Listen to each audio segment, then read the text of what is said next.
Microphone set. So I think we'll have our last tests on the last day of class, which will be next Wednesday. So it'll be on chapters 5 and 6.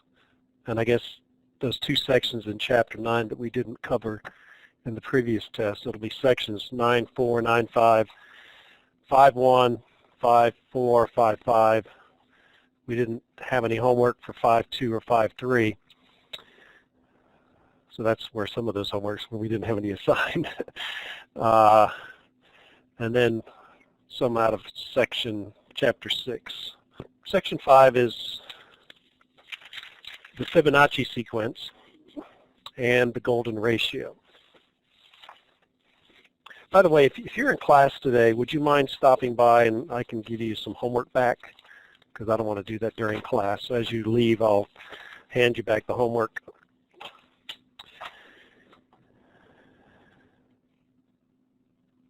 So what is the Fibonacci sequence? Well, first, what is a sequence? A sequence, I think we talked about sequences. They are just a list of numbers based on some kind of rule. So there's usually a first number, and a second number, and a third number in the sequence. And so it's just numbers separated by commas. The Fibonacci sequence looks like this. So these are the first 5 terms of the Fibonacci sequence. 1, 1, 2, 3, and 5. And there's a rule. If anybody's had the Fibonacci sequence, do you remember what the rule is? Yes.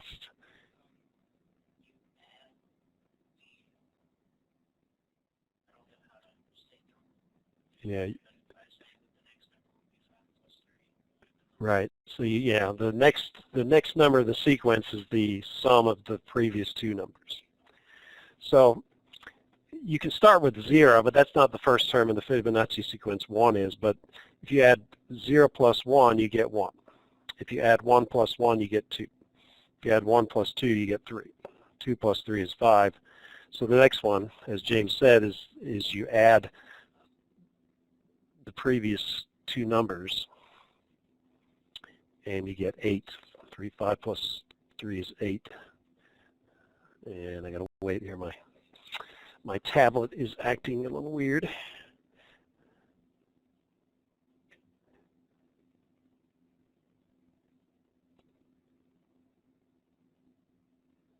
There we go.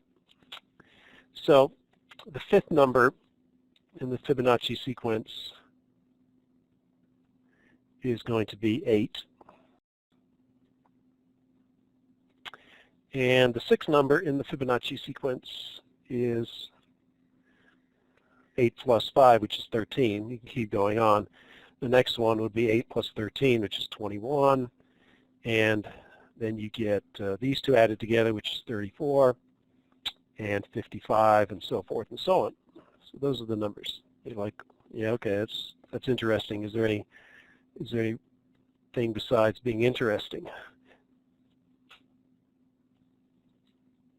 One thing that you might find interesting is if I were to create a table, and here's my table. So what I'll do, the first column is going to be which term of the Fibonacci sequence it is. So we'll have the first term, the second term, the third term, the fourth term, the fifth term, the sixth term, the seventh term. And so F sub n. And actually, well, that'll be fine. So I'm just going to write the numbers down in the column that I've got above.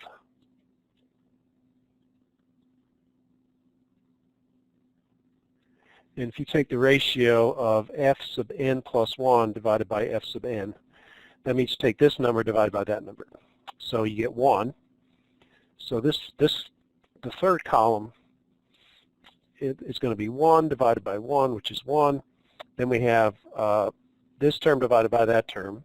So it's 2 divided by 1, which is 2. And then we have the next one, which would be 3 divided by 2. So 3 divided by 2 is 1.5. 5 divided by 3 is 1.6, and 8 divided by 5, actually that's not 1.6, 1.66.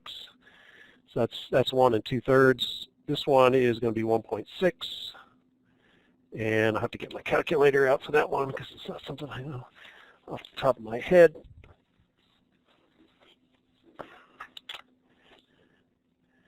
So 13 divided by 8, 13 divided by 8 is 1.625. Actually, you don't need to put a bar there. And that was, I accidentally clicked on that. Let me get rid of that little, well, anyway, it's 1.625. So you can see it's approaching some number near 1.6 something. And if I keep going on and on, I will reach some limit. And it turns out that that limit is as the number of terms in the Fibonacci sequence increase. If I take the ratio of the higher value divided by the next lower value, it approaches the number 1.618033989 ... So this is what we call an irrational number because, and it's also equal to 1 plus the square root of 5 over 2. So if you plug that in your calculator, you'll get that number. And so this is an irrational number, which means that there's no pattern, there's no repeating pattern, and it's kind of like pi. You know, pi is 3.14159, blah, blah, blah, blah, blah, blah. And then you've got this number e, which relates to a special kind of exponential function. These are all irrational numbers. And this number, 1.618, we call the golden ratio. We'll talk about that in a second. But that's what this phi term, which I didn't define, but phi is equal to f sub n plus 1 divided by f sub n. And as n goes to a very large number, phi is equal to that result.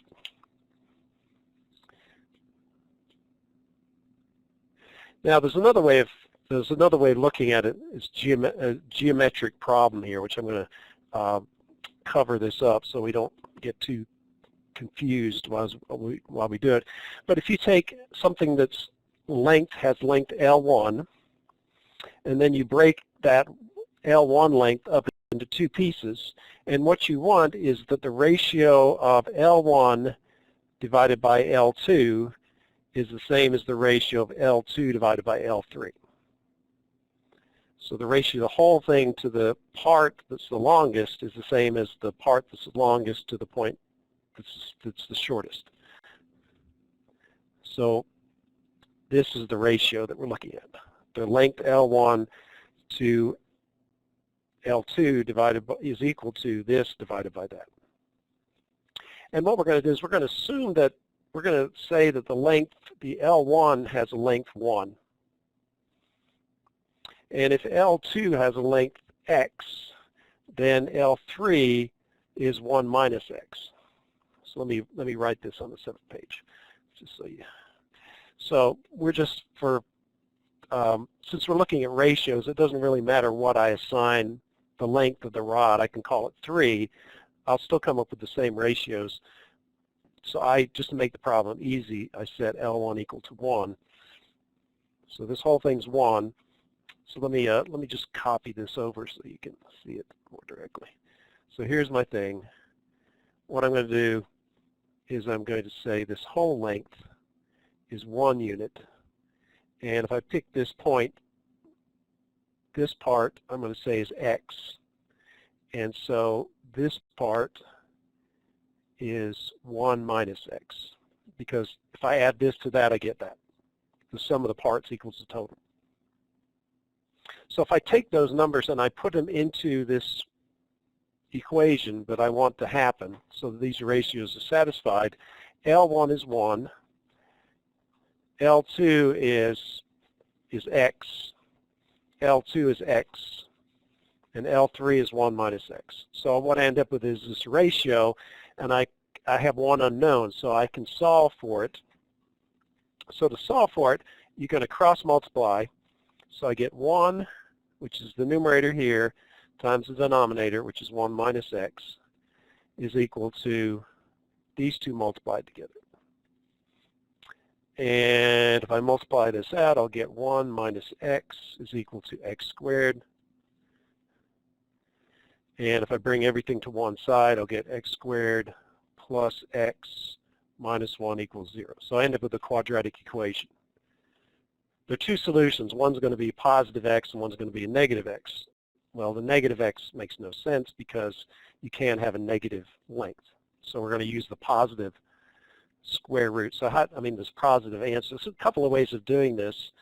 One would be just to use the quadratic equation, which you should be familiar with. So if you have a quadratic equation like this, you want to find the factors or the solutions, you use the quadratic formula, which says the solutions x are minus b plus or minus the square root of b squared minus 4 times a times c divided by 2a.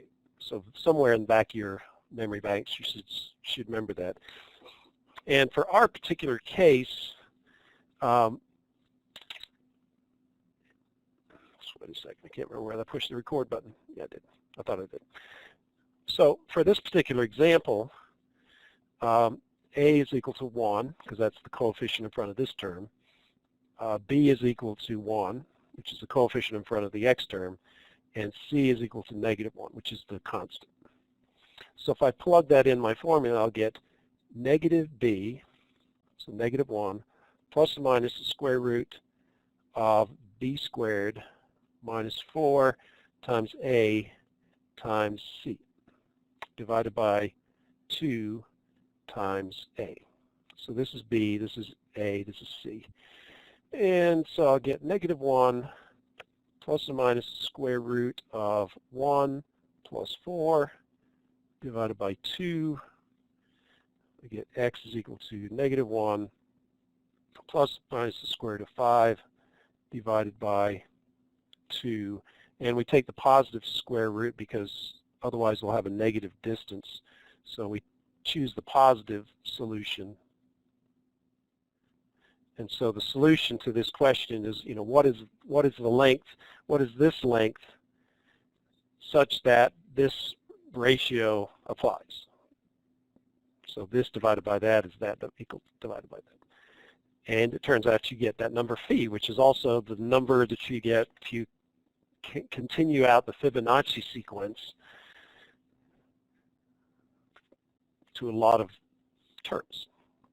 So there's some special significance to this particular number. And if you plug that in your calculator, if you want to just check it, so you take negative 1 plus the square root of 5, the whole thing divided by 2, you get you get x is, so actually what you get is you don't get the Fibonacci, what you get is x is equal to 0.618. So it's not exactly equal to phi. What phi is the ratio of these two.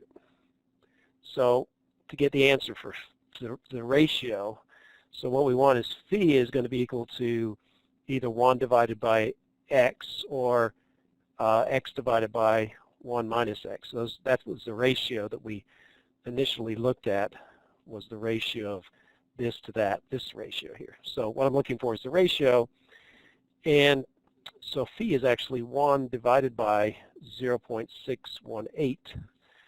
If I plug that in my calculator, 1 divided by 0.618 is 1.618. So that's not the Fibonacci sequence. That's the golden ratio. So write that down.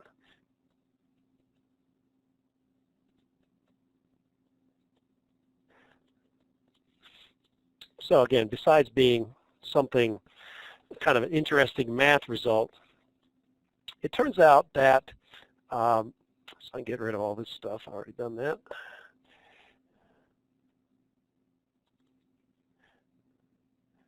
And we already talked about that. Okay, we've done that already too. Get rid of that. There's a video, it's a Disney movie called Mathemagic Land, and they actually talk about the golden ratio. We're not going to watch the video, but it turns out that if you look at certain geometric figures, the ratio of different lengths of different sizes, different parts of the geometry is the golden ratio. So what we have is we have a star inside, or a pentagram, which is the star, inside a pentagon. So remember, a pentagon is a five-sided figure, in this case with equal length sides. And so if you make your star inside the pentagon, what you'll find out is there's a length from this tip to this intersection, and we have a length from this intersection to that intersection, and we have the distance from this intersection to there. These should be the same because it's a symmetric figure. And it turns out that this length is the sum of these two lengths. So you can probably, from geometry, you can prove that this is true, that this length is a plus b. And it turns out that if you add a plus b plus a divided by a plus b, you get 1.6 something. If you take a plus b divided by a, you get the ratio. And if you divide a by b, you get the ratio of b. So it's kind of cool that happens. If you look at, there's this geometric figure called the Penrose tile, and they are a triangle where one side has a length phi, 1.6, and this side length is 1. And I don't know what exactly this side length is, but it turns out you can use those to create tile patterns that consists of these little tiles here. I guess this part is probably a kite shape. This is a dart shape because this one's bulging out and this one's bulging inwards. So if you make a triangle or a tile of these ratios, then you can put them together in an interesting mosaic. Also, fractals.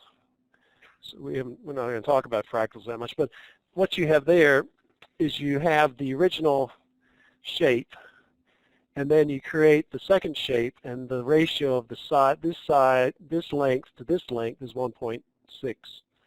And then on the top of this next one, this next smaller one, you make it even smaller, and the ratio of this length to that length is 1.86, something like that. You keep continuing that, and you end up with this interesting pattern. So fractals are just kind of like where you start with something and then you make it slightly smaller, but you know, it's the same shape. It's just ratioed. And so fractals tend to have the ratio, the golden ratio. It was also believed that a lot of ancient architecture, you know, so let's so there's a video here which everybody can't see online, and it's an hour and 34 minutes, but I'm going to just stop and show you some pictures when he gets to various places. I'll describe it. I'm just going to go through here. So this guy gives a presentation on the Fibonacci sequence, and hopefully he has some pictures here. Okay, I'm not doing very well here. I'm getting these pictures of people. Okay, randomly picking.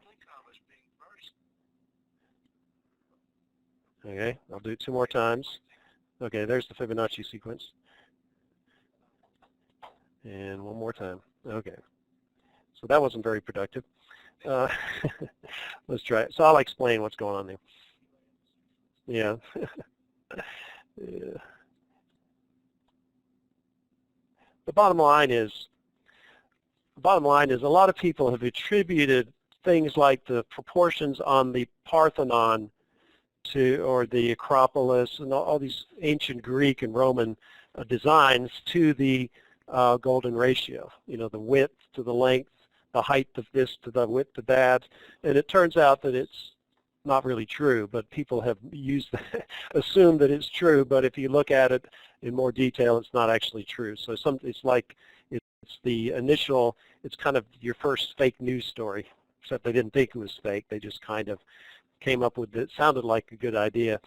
If you become an architect, they'll probably teach you about the golden ratio and how it's pleasing.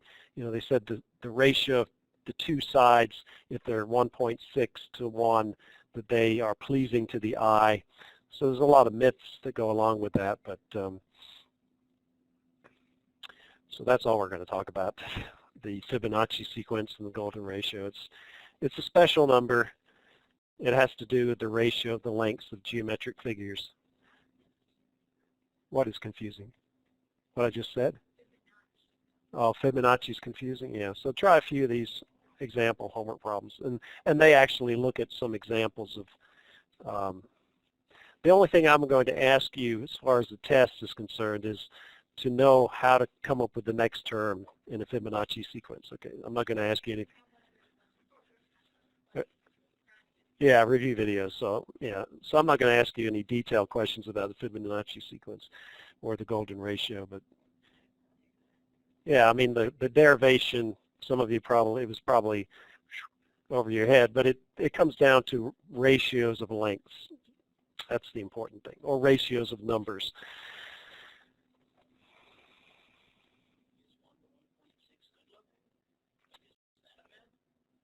Well, you know, they've actually done that, where they've done the experiment, where they've shown figures and which one do you like, you know, which do you like, and I don't think, to be honest, I think that's in the myth video. I didn't watch the whole myth video. I watched about 20 minutes of it, and one of the things was, is that pleasing? And he said it's really not statistically significant. So again, that, yeah, probably, yeah, what people are used to. So it's kind of a lot of myths built around the Fibonacci sequence. But to be honest, I never knew about the Fibonacci sequence until I taught this class. So is it in the Da Vinci? Probably, yeah, it would be in the Da Vinci Code. Yeah, that's right. So if you ever watch the Da Vinci Code or read it, you know, I read the book before I knew what it was. Okay.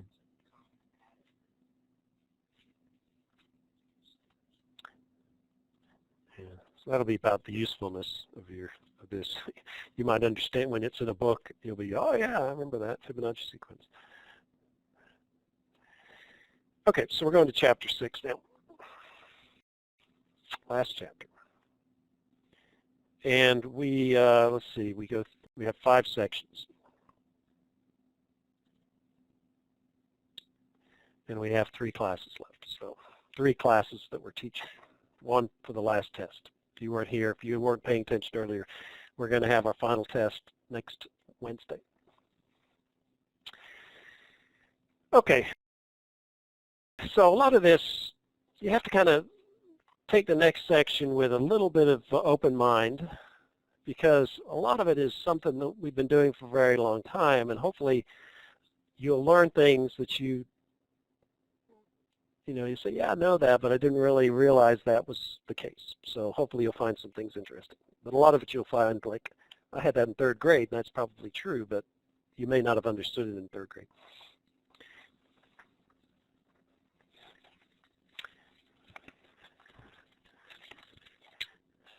And I'm going to connect my tablet up. It's blinking, which means it's about to run out of power. So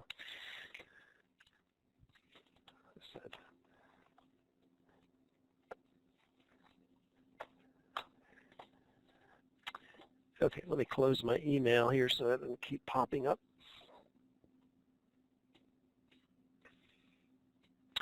So we're going to talk about different kinds of real numbers. We've actually talked about this before, so this will be review. Order is just which number is more positive than another, which seems kind of elementary, but there's a way of looking at it that if you ever teach elementary school or middle school, you might want to know the general concepts, because that's the way you'll end up explaining it to students. And we'll also talk about what the absolute value means.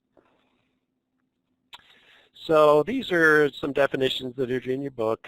We've already talked about it. Natural numbers are the numbers that you can count on your fingers and your toes and other things.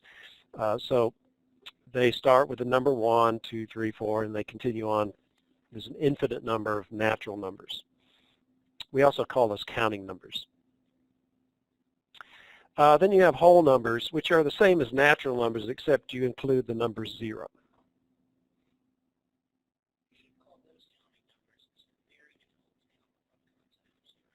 Without a what? Oh, okay. They didn't have a number. Yeah, they didn't have a number for 0. Okay, so that's whole numbers. And then we have, okay. So I thought this was kind of bogus to start with. That's why I think, again, having looked at stuff, trying to understand about how do you order numbers and what numbers mean, using a number line actually is a reasonably good tool. So again, you may say, well, we did that in 3rd grade. So a number line is just a line with numbers on it, obviously. And you put marks equal width apart to represent both integers and whole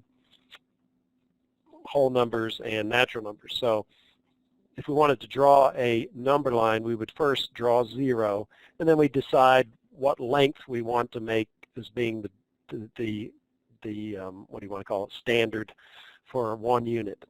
So we'd say, okay, the distance from here to here we're going to call 1 unit, and then you can just add that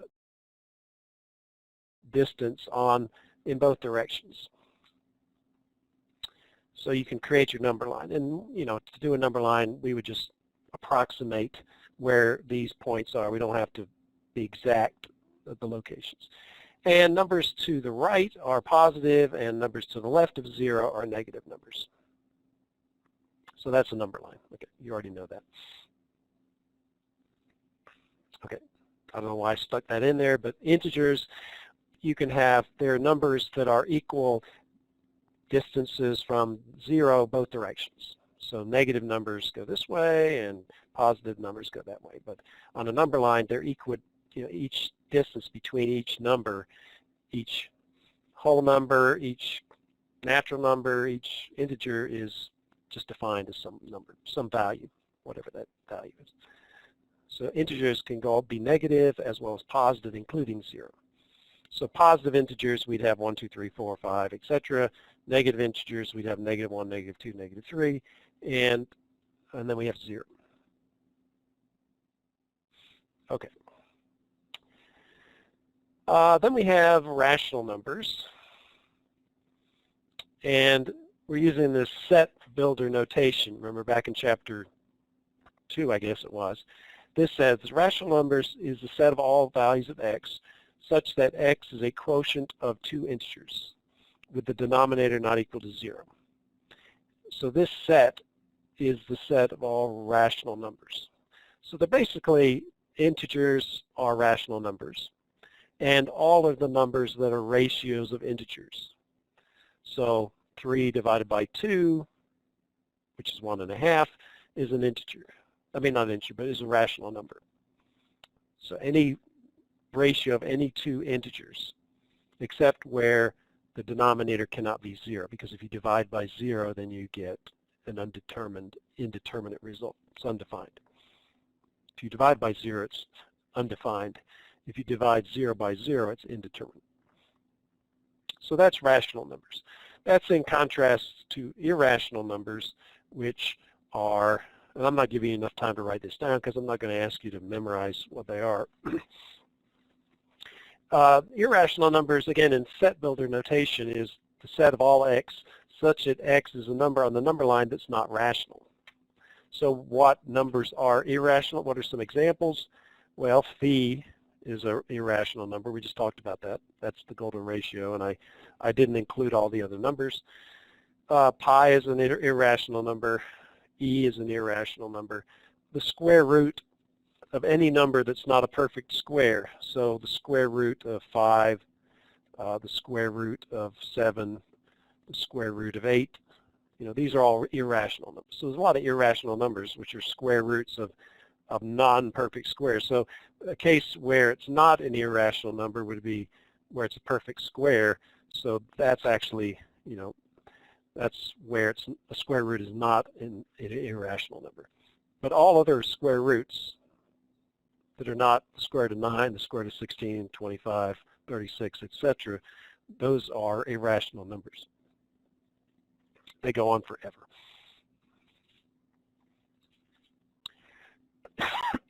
And we've talked about this before, real numbers are numbers that you can represent on a number line, basically. That contrasts with complex numbers or imaginary numbers.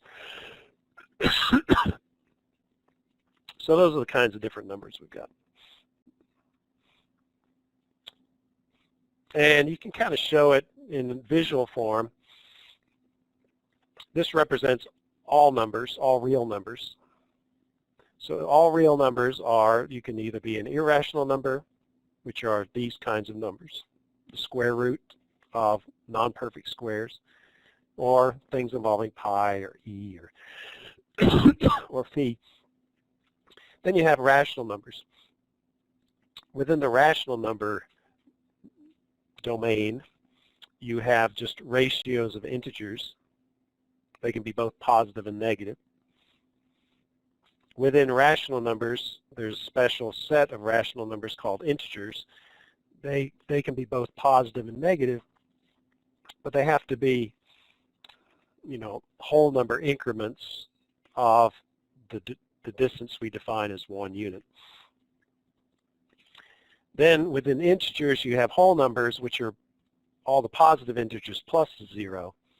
And then finally, the most restrictive case is natural numbers, which are integers that are greater than 0. So this is kind of how you would do it graphically to represent the different types of numbers that you have.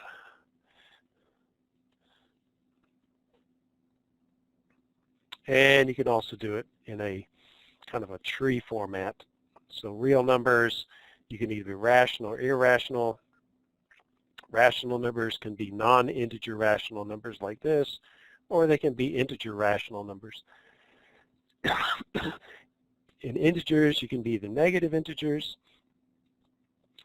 On the positive side, if you include 0, you're a whole number. And among whole numbers, you have 0 plus the natural number. So it's just a different way of representing how these all fit together in terms of descriptions. Okay, that's all kind of review. Okay, now the question is, how do you order them? And that's important from when you talk about inequalities. Is something greater or less than a quantity? And the best way to do that is to see where they sit relative to each other on a number line. So if I ask you the question, negative 20 is negative 22 greater than negative 10, the question mark. And what the mistake people make is they say, which is the larger number from a size standpoint.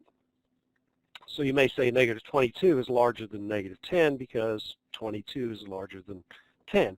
But that would be the incorrect way of doing it. What you would do is you would take those two numbers and plot them on a number line.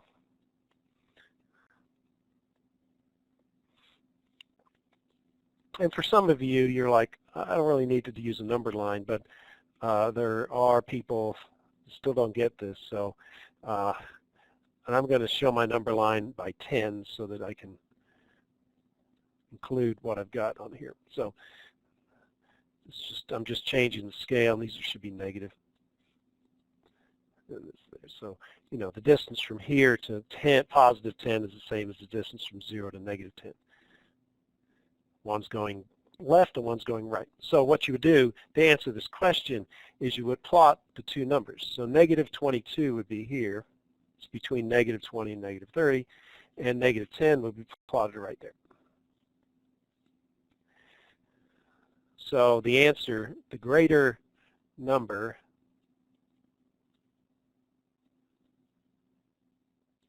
is to the right of the lesser number. So since negative 22 is to the left of negative 10 on the number line,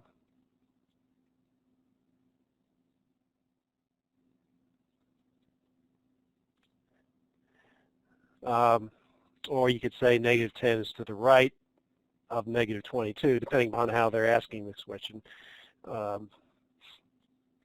What we can say is that negative 10 is greater than negative 22. So even though 10 is bigger, 10 is smaller than 22, because it's on the negative side,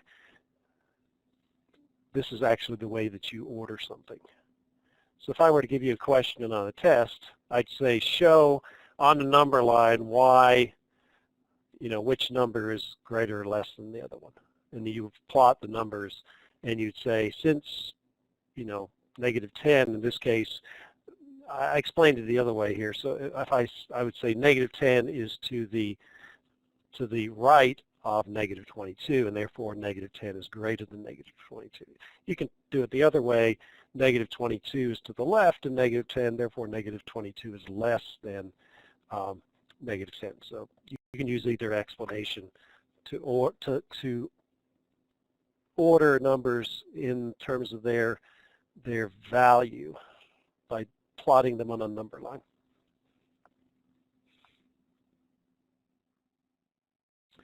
So what does that do for us otherwise? Well, if you're talking about operations like addition and subtraction, you can also represent those by moving one direction or another on the number line. So I'll say adding numbers is, how do I want to put this? Well, actually, what I'm going to do, adding a positive number moves you to the right on the number line.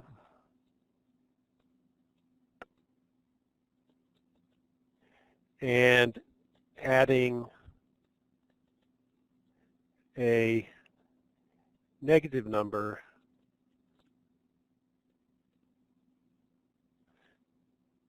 moves you to the left on the number line.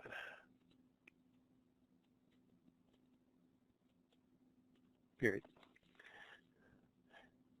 Now, I didn't mention subtraction, but in a second we'll say subtraction.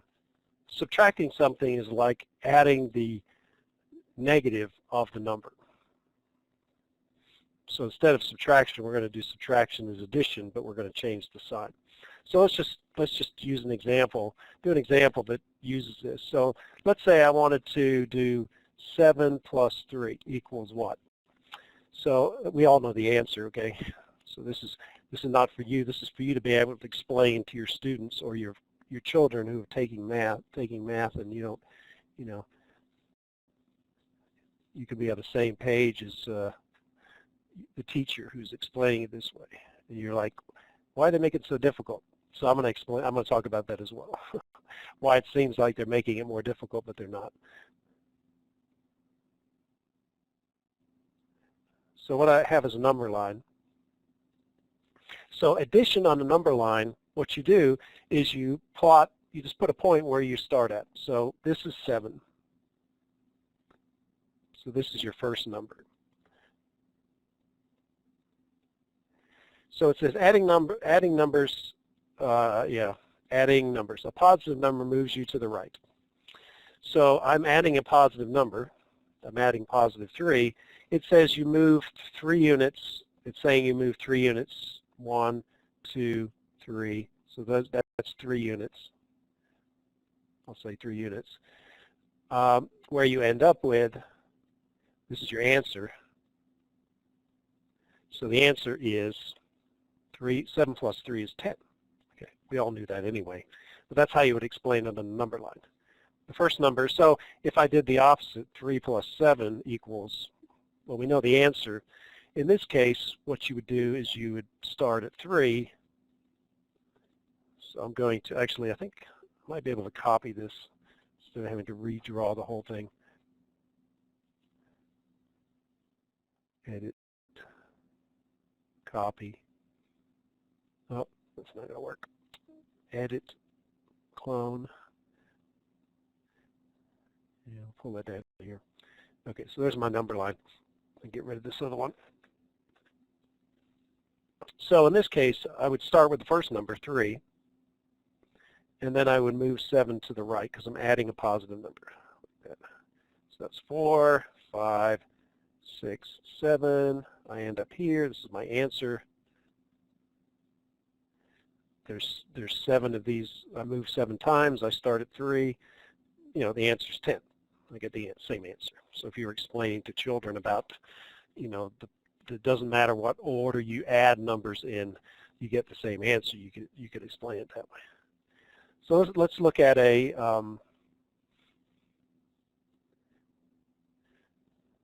let's look at subtraction. See how that works. What am I doing here? Cloning it. Okay.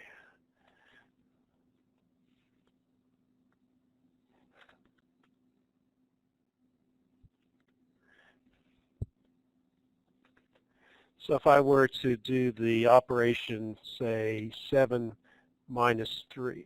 So that's a subtraction problem. But what I can do is I can rewrite that as a addition problem with adding a negative number. So I'll do the same thing. Whatever the first number is, I'm going to plot it on my number line. And I go back to my rule here. It says adding a negative number moves you to the left on the number line.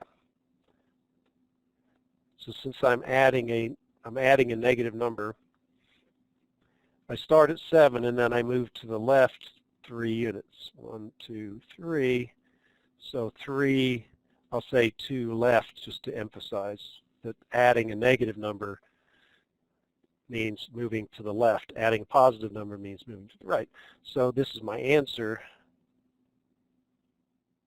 My answer, which is going to be 4, which we knew that was the answer anyway. 7 minus 3 is 4.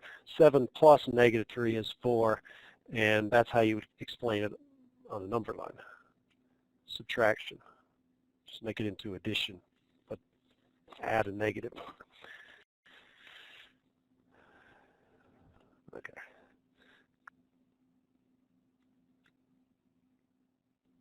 And we've already talked about that, so we don't need to talk about that anymore. Yeah, so what I've just said is the additive inverse of a positive number, so this is me filling in the blank here. The additive inverse of a positive number is a negative number. And the additive inverse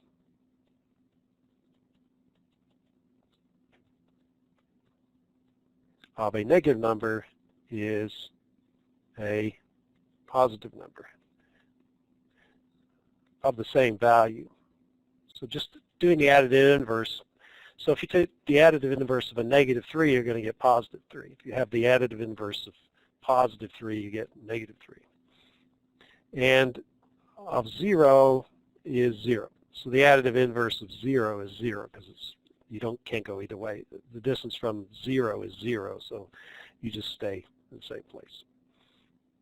And that, you just need to know that to change an subtraction problem into an addition problem.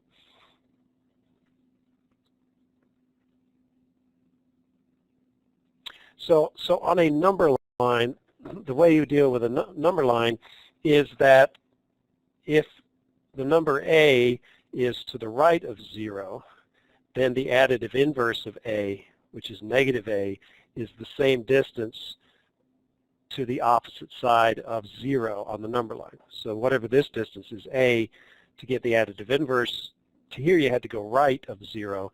The additive inverse, you go to negative. You go the same distance, but the opposite direction.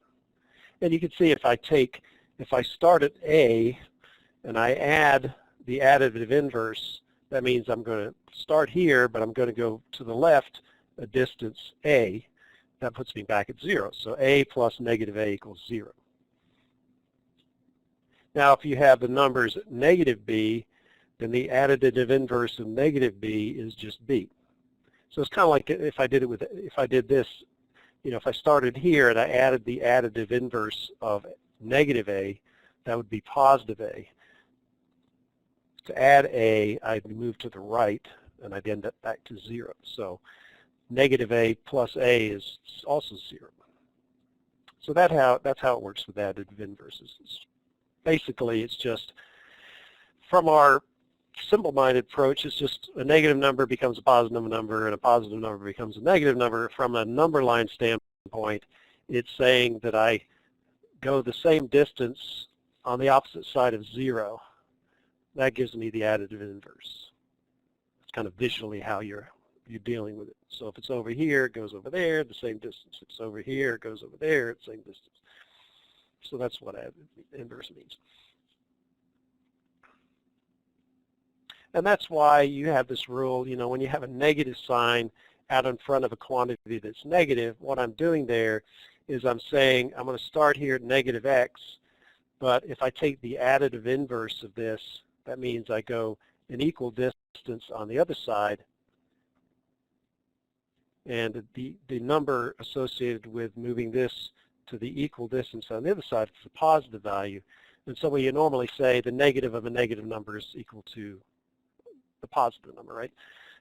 From a number line standpoint, what we're doing is we're saying if you start over here and you put the negative sign out in front, what that means is you're taking the additive inverse, which means you're moving it to the other side of the better hurry up here, I'm going to lose my power. It doesn't give you much warning when this thing's going to crap out. So let me, oh, this is my other thing, so let me pull that out. Hopefully the other one's charged up enough. Sometimes I've ignored this and I've got it shut down on me, which is not good. I have to start all over again.